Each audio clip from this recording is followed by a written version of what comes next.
Employees of the World Central Kitchen non-governmental organization, including foreigners, were killed in an Israeli airstrike on Gaza. As per Gaza officials, those killed in the incident in Deir al-Balah included citizens of Poland, Australia and Britain, as well as one Palestinian. The Israeli military said it was conducting a thorough review at the highest levels to understand the circumstances of what it called a tragic incident. The Israeli military said that the IDF makes extensive efforts to enable the safe delivery of aid and has been working closely with the World Central Kitchen in their vital efforts. Australian Prime Minister confirmed the death of aid worker Zomi Frank Com. Anthony Albanese said his government had contacted Israel to demand those responsible be held accountable.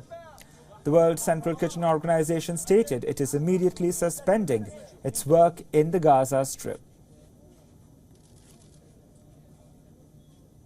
We certainly have already contacted the Israeli government directly.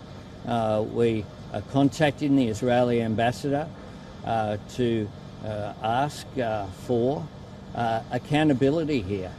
The truth is that this is beyond any reasonable circumstances. Someone going about providing aid and humanitarian assistance should lose their life. And there were 4 aid workers as well as a Palestinian driver in this vehicle. This is a human tragedy that should never have occurred, that is completely unacceptable. Israeli officials agreed to take Washington's concerns about a planned offensive in Rafah into account. A joint statement was issued after a virtual meeting with US officials on alternative ways to root out Hamas militants in southern Gaza. The 2.5-hour meeting led by top US and Israeli officials concluded with a plan for follow-up talks in person as early as next week. There was no immediate sign that the United States and Israeli negotiators reached any agreement on the path forward in Rafah. France proposed a draft United Nations Security Council resolution that seeks options for possible UN monitoring of a ceasefire in the Gaza Strip. The draft resolution includes proposals to help the Palestinian Authority assume responsibilities. This draft resolution deals with the most pressing matters. It calls for an immediate ceasefire in Gaza without a time limitation. It also demands the immediate and unconditional release of all hostages. It condemns the terrorist attacks by Hamas that took place on October 7, and it demands an immediate and full humanitarian access. Egypt's President Abdel Fattah el-Sisi visited Jordan and met King Abdullah. They discussed the negotiations to secure an immediate ceasefire in the war. Now in its 6th month, the release of all hostages kidnapped by Hamas. White House National Security Advisor Jake Sullivan plans to travel to Saudi Arabia this week for talks with Crown Prince Mohammed bin Salman.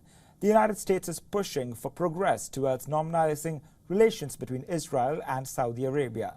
Talks on normalization had been put on ice in the immediate aftermath of the October 7 attack by Hamas and Israel's subsequent assault on Gaza. However, conversations have resumed in recent months. A U.S. official said Sullivan planned talks with the Crown Prince to check in on the issue but did not expect a major breakthrough. Our correspondent Jody Cohen has sent us this report from Radana. Let's listen in.